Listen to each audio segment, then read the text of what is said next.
Palabasin natin ang orihinal na lasa ng adobo. Ayan, talagang pagkasarap niyan guys.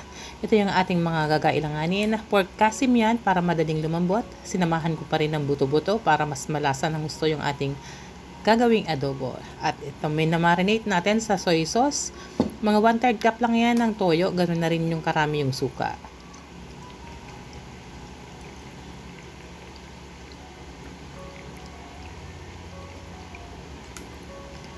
So, lagyan na rin natin ng kaunting paminta. Tinadtad na bawang.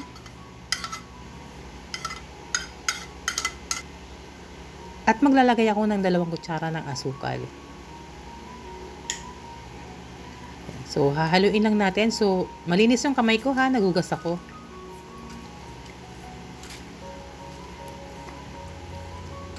Ihalo lang natin mabuti para maganda yung pagkakamarinate niya. Ibababad natin siya for 10 to 15 minutes or 15 minutes to 30 minutes kung kinakailangan para mas malasa talaga yung kalalabasan ng adobo natin. So, yan. Iwan lang natin siya dyan pero takpan nyo ha. Nilagyan ko na rin ng dahon ng laurel para hindi ko makalimutan mamaya.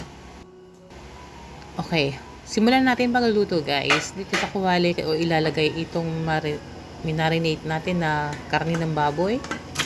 So, ayan, pinagsabay-sabay ko na. Pakukuluan ko lang siya dyan para mas lumabas pa yung sariling tubig ng baboy. Dito naman si sangkawali. Ayan, maglagay ako ng kaunting mantika at ipiprito ko yung 1 pirasong patatas. Yung anak ko kasi, talagang pag adobo, kahit anong adobo, mapamanok or mapababoy, naghahanap ng patatas.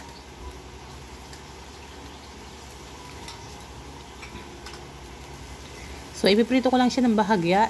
Hindi siya yung lutong-luto. Ito yung ating pinakukuluan sa kabilang kalan.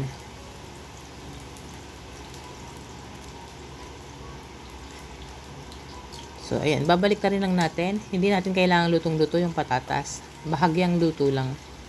Magbago lang yung texture niya para mas masarap siyang kagatin. Medyo manigat kainin. Hindi yung nadudurog agad. At okay na to guys. Hahanguin ko na yung ating pinritong patatas.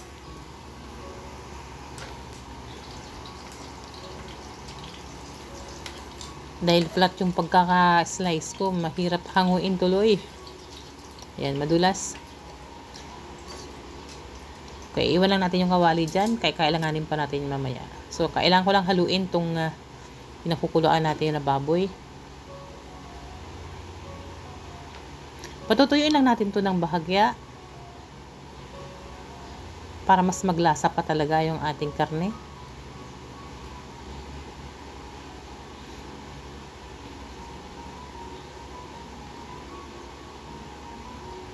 Okay, so takpan natin muli.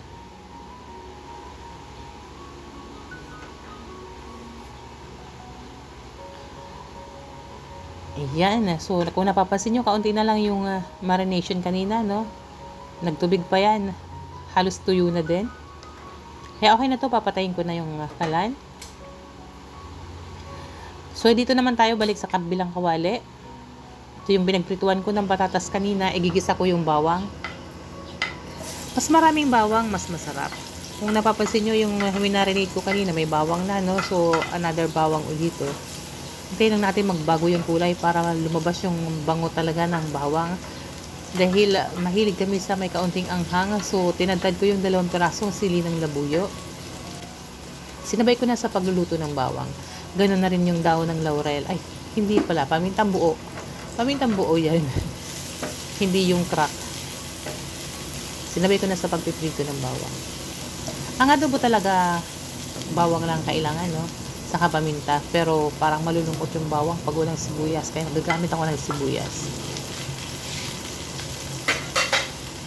Ang original na adobo, wala talagang sibuyas.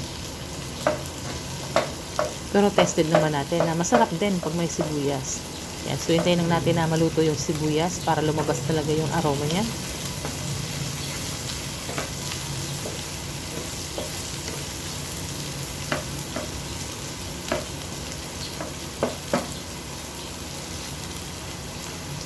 And okay na to guys. Ilalagay ko na yung karne na pinakuluan ko kanina.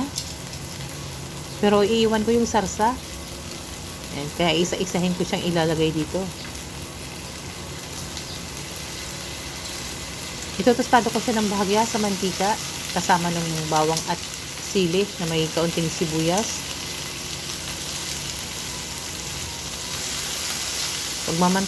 Pagmamantikain natin ng bahagya yung ating mga taba-taba dyan.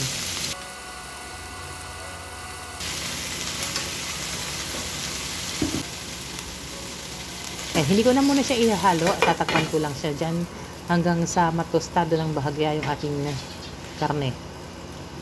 Ito yung sarsa.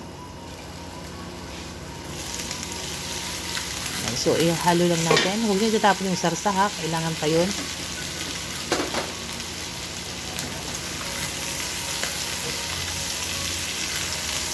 Ang bango na guys ng aking niluluto dahil sa bawang.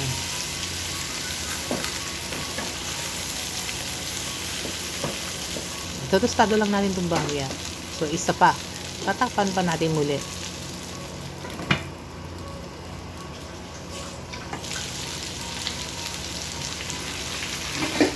Okay, balik pa rin natin. Ang ganda ng kulay, no? Ayan, nagmamantika na. Kung napapansin nyo, ang ganda ng kulay.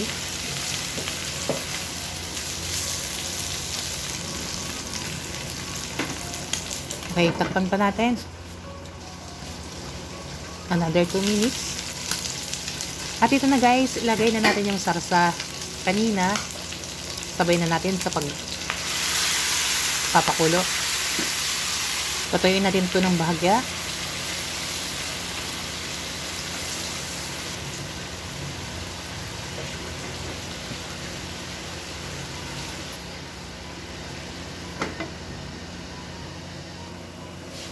Ayan. Nilagayan ko na ng tubig para mas mapalambot pa natin ang gusto yung karne at maluto. Ganun talaga kailangan sa karne ng baboy. Lutong-luto talaga siya. Para safe kainin. Okay, din nag-add ako ng tubig. So, timplahan natin ng kaunting soy sauce at ganun na rin yung suka. Sa adobo naman, malalaman nyo kung sakto yung lasa niya. Sa kulay pa lang at amoy, alam nyo na agad kung tama yung pagkakatimpla nyo or yung maalat o matabang yung inyong niluluto. Sa kulay pa lang ng adobo. Sinabay ko na rin yung patatas sa pagpapakulo guys. Hintayin lang natin na lumapot or matuyuan yung ating sarsa ng adobo.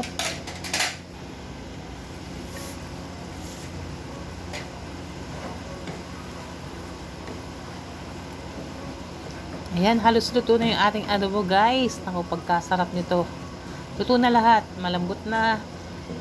Ayan, kung napapansin nyo sa kulay. Hindi natin siya hayaang matuyuan ng sarsa dahil napakasarap nito sa mainit na kanin. Kaya nga malakas sa kanin ng adobo eh.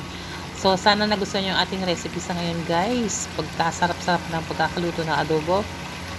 So, kung bago ka lang sa aking channel at hindi ka pa nakasubscribe, please do subscribe, click the bell para naman ma-notify ka sa mga susunod kong upload. So, ayan, minatay ko na and ready to serve na yung ating pork adobo.